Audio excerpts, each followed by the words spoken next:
A single mother saved a millionaire buried alive in the woods. But what he whispered made them both cry. The forest breathed in slow silence as twilight descended, casting a soft amber glow through the trees.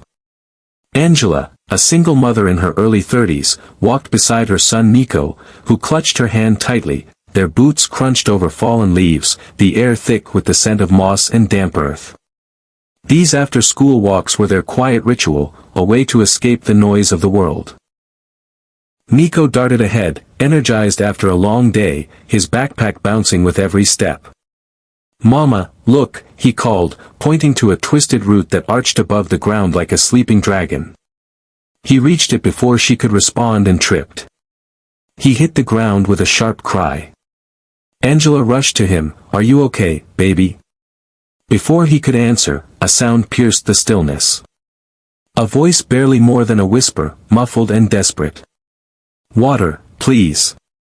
Angela froze. She looked around. No one, nothing. Just the rustling leaves and Nico's wide, frightened eyes. "You heard that, too?" she asked, and he nodded. She knelt, brushing aside leaves and dirt where Nico had fallen. Her fingers hit something cold, metal. A vent, small and rusted, hidden beneath the roots. "Hello," she called.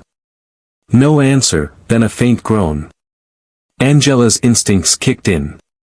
She grabbed the small water bottle from her pack, unscrewed the cap, and poured a stream through the grate. From below came the sound of someone drinking, gasping between gulps. "We'll get you out," she said. With no tools but her hands, she began digging. Her nails cracked, her palms scraped raw. Nico stood close, silent, handing her a stick to help. Bit by bit, the earth gave way, revealing a corroded hatch. Angela wedged her fingers beneath it and pulled with all her strength. It creaked. Then, with a final wrench, it swung open. A rush of warm, faded air escaped. She coughed, blinking back tears as she peered inside. A man lay there barely conscious, his clothes torn, his skin pale and streaked with blood and mud. He tried to move but collapsed back with a grunt. Angela reached down. "Give me your hand," she said. "Come on, I've got you." He barely managed to raise his arm, but she took it, braced herself, and pulled him upward with everything she had. He emerged from the hole like a ghost reborn, breathing, but barely. Angela lowered him to the ground. His lips moved. She leaned closer, catching the rasp of his breath. "I used to have a family," he said. "But the one I trusted most buried me alive." His head rolled to the side as unconsciousness claimed him. Angela pressed her fingers to his neck. He was alive, but fading. She wrapped him in Nico's rain poncho and pulled her phone from her pocket. No signal. She looked at Nico. "We're taking him home." The boy nodded without hesitation. Angela knew this moment had changed everything. She didn't know who the man was, but he had whispered the kind of pain only truth could carry, and whatever had brought him here buried under roots and silence was far from over. The shed behind Angela's modest cottage creaked as the wind rustled the trees overhead. It was the only structure far enough from the road and neighbors to offer real privacy. She had not used it in years. Once it had held tools, paint cans, a bicycle Nico had outgrown. Now it held something else entirely, a man the world believed gone, wrapped in old quilts, lying pale and broken on a makeshift cot. Angela stood in the doorway, her breath catching in the cool night air. She glanced back toward the house where Nico lay asleep. A soft nightlight glowing in his room. Before sneaking out, she had kissed his forehead and whispered, "Mama's just checking the garden." He had rolled over, still dreaming. Inside the shed, she set down the small lantern she carried. Its golden light cast long shadows across the wooden walls, revealing shelves lined with forgotten jars and gardening tools. Her eyes landed on the man Leo she had decided to call him, if only to give him a name that felt real in the silence. His face was flushed, drenched in sweat. He trembled beneath the layers she had wrapped around him, and when he stirred, his voice cracked with fever. Clemens Verena, Betrayal. The name slipped from his lips like ghosts escaping a grave. Angela knelt beside him. She touched his wrist. His pulse was fast, erratic, fever dreams. She knew the signs. Her hands moved automatically, gathering cloths, brewing herbal mixtures. From a wooden box she had kept hidden beneath her sink, she pulled dried leaves, yarrow for infection, willow bark for pain, elderflower to bring down the fever. She boiled water on the portable stove and stirred the mixture just as she had done for Thomas, her husband, in the final months of his life. The memory hurt, but the motion comforted her. When the tea had cooled, she spooned a few drops to Leo's lips. He flinched at first, then drank greedily, groaning as he swallowed. "Easy," she said softly. "Not too fast," he murmured something again, but this time she could not understand. "I don't know who Clemens is," she whispered, brushing the damp hair from his forehead. "But you're safe now." Leo's hands twitched, dirt still caked beneath his fingernails. His face was sunken, his cheekbones sharp beneath pale skin. Around his wrists, red abrasions marked where restraints had once been. Angela had seen enough to know. This man had been imprisoned, not injured by chance. But who had done this to him, and why? Later that night, she returned with warm soup. She had kept it simple. Broth, carrots, a few noodles. He was still too weak to feed himself, so she sat beside him and helped him sip from a spoon. He said nothing, but his eyes opened, clearer now. They met hers, silent, filled with something like disbelief. Gratitude perhaps, but also weariness. Angela didn't press. "You don't have to talk," she said. "Just get strong. That's all that matters." Outside, the wind picked up. A branch tapped against the shed window like a warning. She looked around, suddenly aware of the weight of what she had done. She had taken in a stranger, hidden him, lied to her son. She thought of the names he had whispered. Clemens, Verena. Were they his family, friends, enemies? She returned to the house, checked on Nico, then slipped back into the shed. She stayed most of the night, curled in a chair, dozing with one eye open. At one point, Leo stirred again, his voice cracking as he whispered, "They think I'm dead." Angela looked at him, startled. "Who?" His eyes fluttered open just long enough to meet hers. "The ones I trusted." Then he drifted back to sleep. She sat in silence after that, the weight of his words sinking into her bones. This was no accident, no wilderness mishap. Someone had wanted this man to vanish. Someone had gone to great lengths to bury the truth. Angela knew then she hadn't just saved a life. She had unearthed a secret someone was willing to kill to keep buried. Under the soft yellow glow of the oil lamp in the shed, Leo stirred for the first time in an hour. Angela, who had just finished replacing the damp, warm compress on his bruised forehead, froze in place, her breath catching in her chest, his lips, dry and cracked, parted slightly. "Water," he rasped, the word barely audible, but unmistakably conscious. She moved without hesitation, slipping her arm around his back and carefully helping him to sit up. His body was weak, trembling with effort, but he didn't resist. Angela held a chipped ceramic cup to his lips and tilted it gently. He sipped slowly, coughed, then took another drink. The water seemed to bring a flicker of clarity to his eyes. They searched the space around him, unfocused at first, until they settled on her face. "You're safe," Angela said softly. "You're with me now. I found you in the woods. You were buried. You remember?" Leo blinked slowly, the words taking a moment to reach him. His gaze was still fogged with pain, but he nodded, barely more than a tremor in his neck. I should be dead," he whispered. Angela swallowed hard. "Tell me what happened. Only if you can." Leo leaned back against the pile of old blankets she had arranged behind him. His breathing was shallow, his voice uneven, but his memories were sharp, cutting through the haze like broken glass. I was a CEO, he began. Healthcare innovations. We built clinics in rural areas, subsidized medicine, partnered with nonprofits.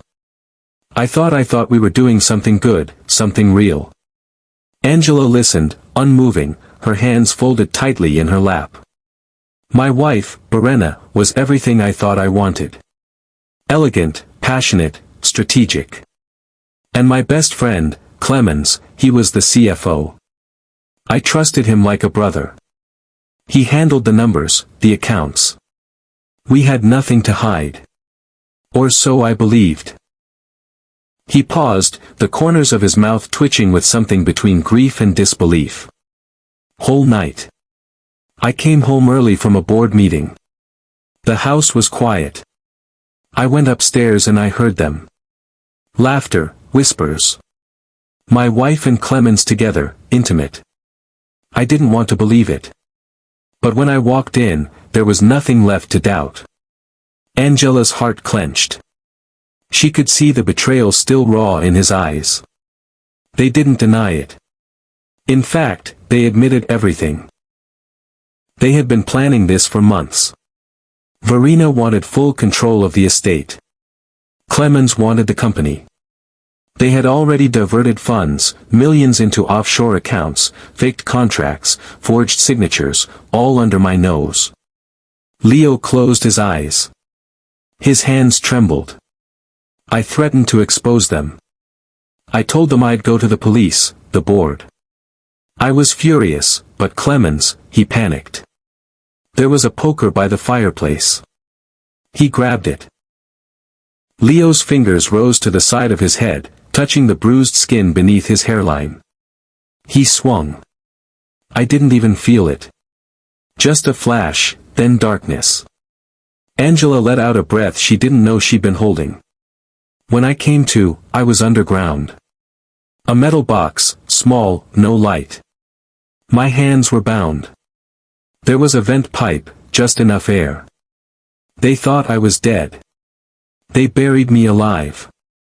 His voice cracked and he turned his face away as if the shame was his to carry. They staged everything. A retreat, a sabbatical. Verena told the press I needed time, that I'd gone off-grid to write a memoir. Everyone believed her. Why wouldn't they? Angela reached for his hand. It was cold. But when her fingers closed around his, he didn't pull away. But it wasn't just the betrayal, he said. His voice dropping to a whisper. It was what I didn't get to say. He turned to her, his eyes glistening. I have a son, Jonathan. He's 12. That night, I promised him I'd be home for dinner. We were going to build a model rocket. I never came home. I didn't get to tell him. Leo's voice cracked. A tear slipped down his cheek. I didn't get to tell him I love him. Angela squeezed his hand, unable to speak. That thought, it was the only thing that kept me alive, he whispered. In the dark, tired, bleeding, I thought of his faith, his laugh.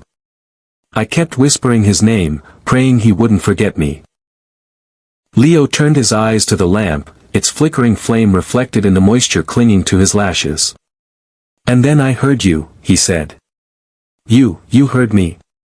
Angela nodded, her own eyes now wet with tears. I did, and I'm not leaving you. In that dim shed, surrounded by old tools and the scent of rain-soaked earth, a man who had been buried by betrayal, began to rise again, lifted not just by the hands that found him, but by the love he had carried through the dark under the soft light of the dining room. The air between Angela and Leo had changed.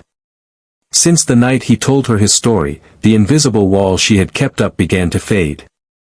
She no longer avoided the shed, no longer flinched at the haunted look in his eyes. Instead, she brought fresh soup every evening, extra blankets, clean clothes. Her kindness no longer felt like obligation. It felt like connection. One afternoon, while Angela folded laundry in the living room, Nico rushed in from the backyard, a worried look on his face.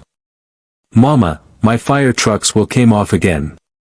Angela opened her mouth to respond, but before she could speak, Leo appeared in the doorway behind Nico, his steps careful but sure. He knelt and examined the toy. "Do you mind if I take a look?" Leo asked gently. Nico looked at his mother. Angela nodded. With careful hands, Leo turned the toy over, adjusted the axle, and with the help of an old screwdriver from the kitchen drawer, he clicked the wheel back into place. Nico beamed. "Thanks, Uncle Leo," he chirped before running off. Angela stood frozen for a moment. "Uncle Leo," it came out so naturally. That night, after putting Nico to bed, Angela went to the kitchen to make tea. When she returned to the living room, she paused in the hallway. On the sewing table, she saw Nico's old jacket torn at the shoulder, one she had meant to throw away. The rip was gone. Someone had mended it. The stitches were clean, even, almost invisible. She turned slowly. Leo was sitting by the window, a mug of tea in his hands. "You sewed his jacket," she said softly. Leo looked up. "I used to sew a lot when I was young. My mother taught me." "Why?" he shrugged. "Because I wanted him to have it. I figured some things can still be fixed." Angela walked over and sat beside him. Silence passed comfortably between them before she finally said, "He likes you, you know." Leo looked down into his tea. "He reminds me of my son. Not in how he looks, but the way he talks when he's excited. The way he trusts Gil." Dinner that evening was simple. Chicken stew and bread. Nico giggling through stories about school. Leo listening attentively, even smiling. Angela watched them, her heart aching in a way she had not felt in years. After Nico went to bed, she stayed at the table with Leo. The dishes lay untouched. "Thank you," she said. Leo glanced up. "For what?" "For being here. For trying. For caring." Leo's voice dropped. "You were the only one who cared for me." Angela hesitated, then spoke quietly. "My husband, he had cancer. It happened so fast. 6 months from the first symptom to the last breath. I cared for him every day. Washed him, fed him, held his hand when the pain got too bad." Leo looked at her but said nothing. "I watched the person I loved fade away." Angela continued. "But he never had to face the end alone. And I promised myself no one else should either." Her eyes glistened. "I know what it feels like to lose someone. And I know what it means to be there when it matters most. That's why I didn't leave you in that hole, Leo. That's why I stayed." Leo reached across the table, his hand brushing hers. "Not as a man reaching for romance, but as a man reaching for understanding. I would have died in that hole," he said. "But I didn't. Because you listened." Angela smiled, her voice barely above a whisper. "And because you wanted to live in that quiet space between shared losses and unspoken hopes, something began to bloom. Not love yet, but something just as rare. The realization that two broken hearts could still beat in rhythm." Leo's steps were steadier now. Weeks had passed since Angela had pulled him from that grave, and each day his body remembered what it meant to live. But more than that, his mind had begun to sharpen again. The shed, once a place of recovery, now resembled a command center. Angela had brought in an old corkboard where Leo pinned papers, receipts, sketches of timelines. On the desk, his weathered personal notebook lay open, its pages filled with scribbles, names, passwords he had forced himself to remember. Some were blurred by the sweat of fevered nights, but they were still legible, still useful. He spent hours tracing his last days. The gala where he first noticed Clemens whispering to Verena. The business trip they insisted he take alone. The sudden medical retreat they gifted him. He recalled fragments of the final argument. Verina's eyes cold and strange and Clemens shouting something about Leo never understanding loyalty. And then the blow. Angela, watching from the corner, knew when to offer help and when to step back. Today, she leaned over his shoulder as Leo reviewed printouts of old financial documents he had managed to access with a surviving account password. "These are transfers I never approved," Leo murmured. "Shell companies' holdings I never even authorized." Angela nodded. "There's someone I can contact. You mentioned Daniel Heller used to run private accounts at Nord Bank." Leo's eyes lit up. "Yes, we trusted him. I found him on LinkedIn last night. I sent a message from a burner profile. If he answers, we'll know if he's still on your side." Hours later, they had confirmation. Daniel didn't ask many questions. "Leo," he said softly through a scrambled voice call. "If this is truly you, tell me the name of the dog you rescued from the rooftop flood in 2012.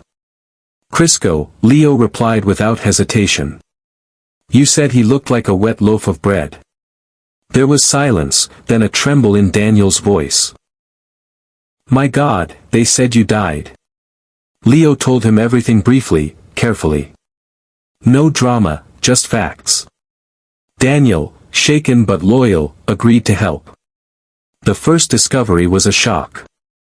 12 of Leo's private accounts, once dormant, had been emptied over 3 months. All funds routed through a web of offshore holdings in the Caymans, Gibraltar and Dubai. The signatures authorizing those moves bore Leo's name. Exactly. Too exact. "They forged your hand," Daniel said grimly. "Digitally replicated it. Probably from your legal documents. These bastards left no trail." "But now," Leo said, "we have one." He and Angela printed every statement. They highlighted inconsistencies, dates that didn't align with Leo's disappearance. One signature was dated 2 weeks after Leo had been buried. That was proof enough. But Leo wasn't ready to strike. Not yet. He wanted every piece, every lie. He wanted to confront them, not with suspicion, but with absolute evidence. So, they set a trap. Angela helped him install a call recorder on an old burner phone. They created a new identity, a fake compliance officer from a foreign bank, and contacted Anne, Leo's former assistant, under the pretense of needing verification for Leo's signature on a new trust docu. And took the bait. "I mean, it's all on file," her voice said, slightly nervous. "Mr. Fallenstein always authorized those things. I have everything I need. I even handled the notarized documents myself."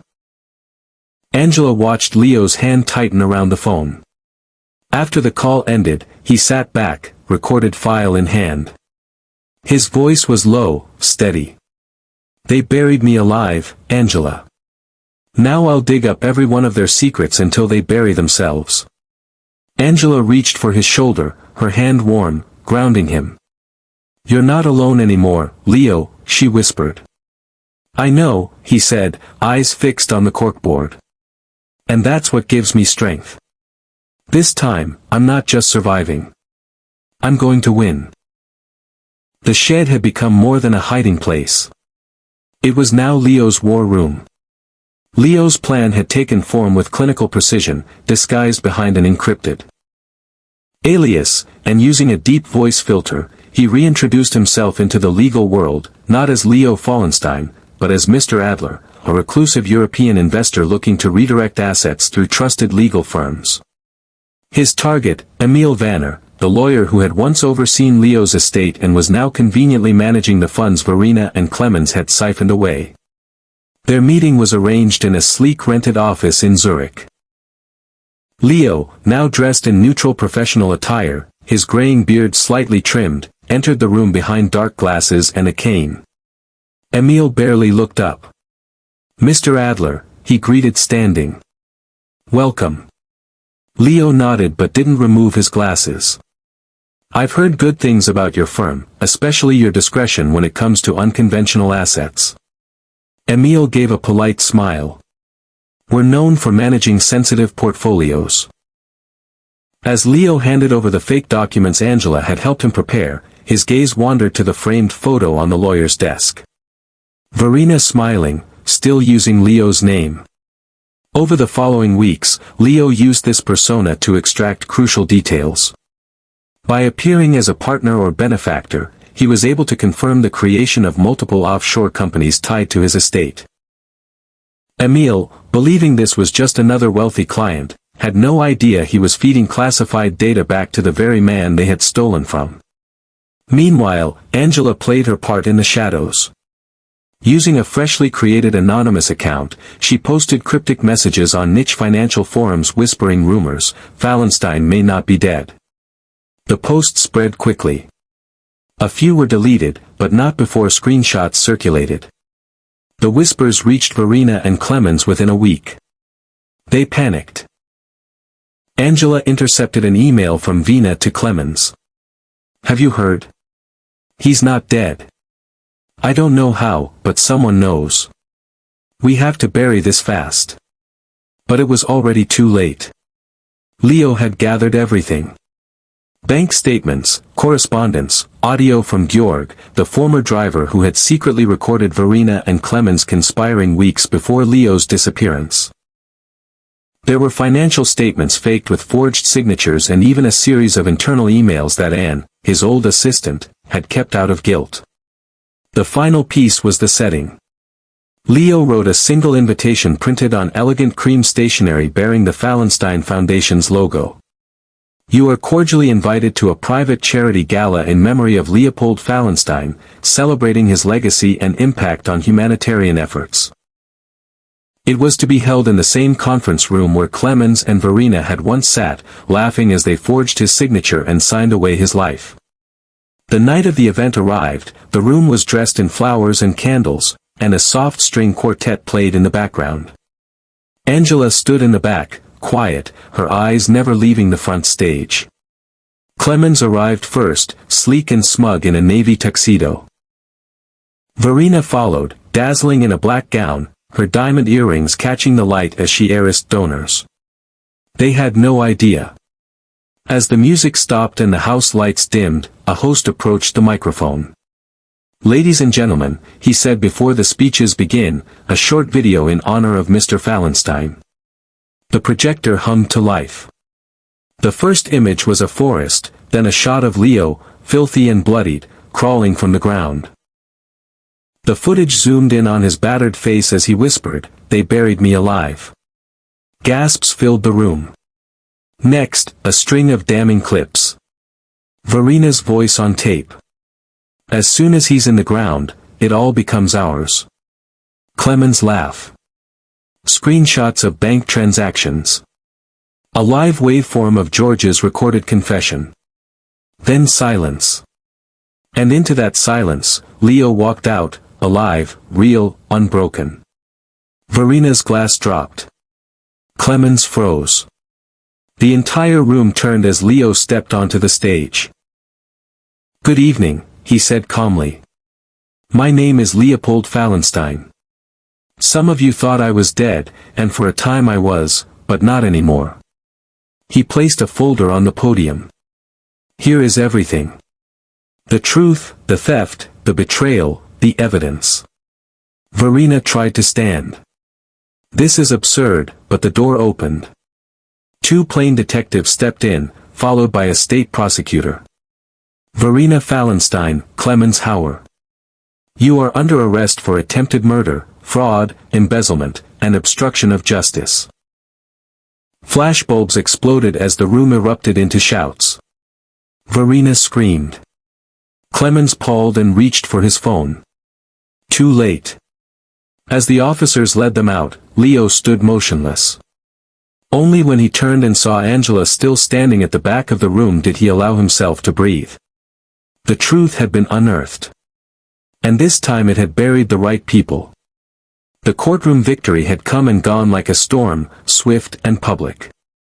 Headlines screamed the scandal. Reporters demanded interviews, but Leo Fallenstein remained silent.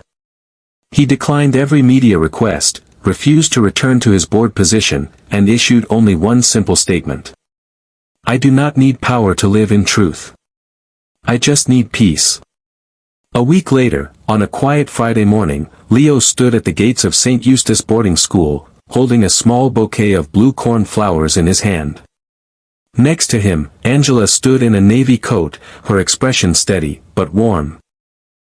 Nico tugged at her sleeve, looking curious, but quiet. They had come together, not for publicity, not for spectacle, but for something far more personal. Jonathan, Leo's son, 12 years old, the boy he had last seen 3 days before the night in the woods. Angela glanced at him.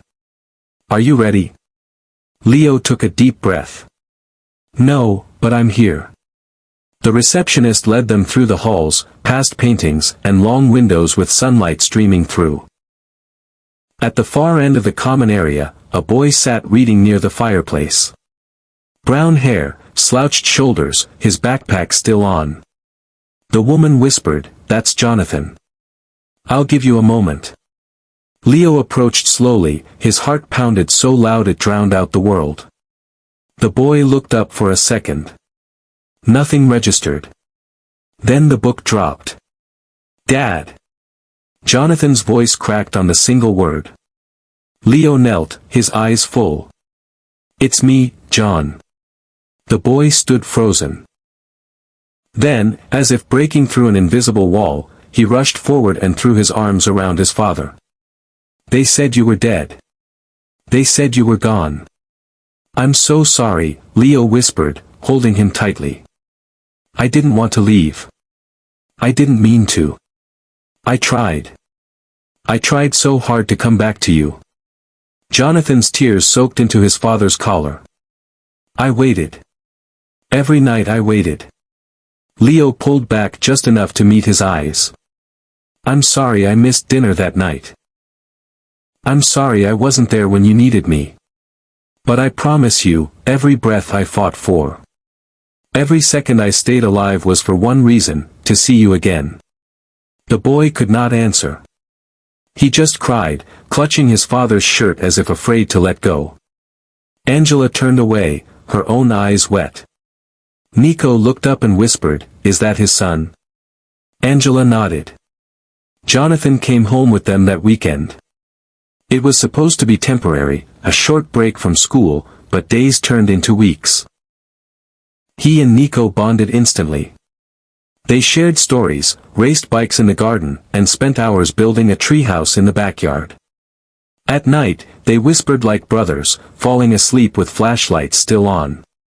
Leo cooked dinner with Angela, mended broken fence posts, and helped Nico with math homework. At the end of each day, he tucked Jonathan in with a good night story. His voice gentle, his presence steady. One night, as he closed Jonathan's bedroom door, Angela stood in the hallway with a mug of warm tea. "You're doing well," she said. "I'm terrified," Leo confessed. "But it feels real." "Finally real," Angela smiled. "You don't need to be perfect. You just need to be here." He looked at her, his eyes full of quiet gratitude. "You gave me back more than my life. You gave me my son, my family." That night, as snow began to fall outside the window, Leo stood between two sleeping boys, a soft blanket over each. He whispered to himself, This is why I came back." And for the first time in years, he slept with his heart a whole. The house was modest, whitewashed brick with ivy beginning to creep up the walls, a garden that caught the afternoon sun, and wide windows that opened to the woods where everything had begun. It stood on the edge of the forest, just a few minutes from the narrow path where Angela and Nico had once heard a voice whispering from beneath the ground. Now that house belonged to Leo, to Angela, to Jonathan and Nico, to all of them. He had bought it not with grandeur in mind but with purpose. "I want to live where I was saved," he had said, "so I never forget why I kept fighting." Inside life was simple. Warm meals, shared chores, laughter that echoed down the hallway. An evening spent reading, playing board games, or just sitting together. No security gates, no staff, no press, just family. Leo had declined every position offered to him after the trial. Instead, he used his wealth to create the Fallenstein Reborn Foundation, a non-profit dedicated to supporting those betrayed and broken, women starting over, single parents rebuilding, and children abandoned by systems meant to protect them. Angela sat beside him on the board. Nico and Jonathan drew the first design for the foundation's logo. A hand reaching out of the soil touched by light. The launch was held in a community center, not a gala hall, with wooden chairs, handwritten programs, and tea brewed by volunteers. People came not for luxury, but for the story, for the man who had once disappeared and returned with more than just his life. When Leo stepped onto the small stage, the room fell into silence. He wore no tie, only a simple gray suit and a soft smile. He looked at Angela, who nodded from the front row, then glanced at his sons, Jonathan beside her, Nico leaning forward with bright eyes. He took a breath and began. "They buried me alive," he said. "Not with shovels, but with betrayal. They didn't just try to kill me. They tried to erase me. My name, my legacy, my worth." He paused. "But what saved me wasn't money. It wasn't law. It wasn't vengeance." He looked at Angela. It was a single mother who had nothing to give but kindness. She found me where no one else looked, listened when no one else heard, and stayed when no one else would. He turned back to the crowd, his voice steady. "She was my light in the darkest place, and today I choose to spend the rest of my life keeping that light close and sharing it for anyone who needs it." The applause was quiet at first, then swelled, not in spectacle, but in sincerity. That night, in their new home, Leo cooked dinner while Angela lit candles on the table. Nico set the plates. Jonathan brought a deck of cards. They ate slowly, laughed freely, and passed slowly across the table like heirlooms. Above them, on the wall, hung a framed photo. 4 people, arms wrapped around one another, smiles unposed. They weren't bound by blood, but by choice, and in that small glowing house near the forest, no one was alone anymore. If this story touched your heart, if it reminded you that even in the darkest places, love can take root and grow into something beautiful, then you are exactly where you need to be. At Soul-Stirring Stories, we share tales like Leo and Angela's, not just to entertain, but to heal, to remind, and to inspire. Stories of quiet courage, of second chances, of the families we choose and the lives we rebuild. So if this journey moved you, if you found a piece of yourself in their resilience, in their love, or in their choice to begin again, please give this story a thumbs up, share it with someone who needs a little hope, and subscribe to Soul Stirring Stories because together we are building a space where the human spirit is never forgotten. Until next time, stay kind, stay brave, and remember, sometimes it only takes one act of compassion to change a life forever.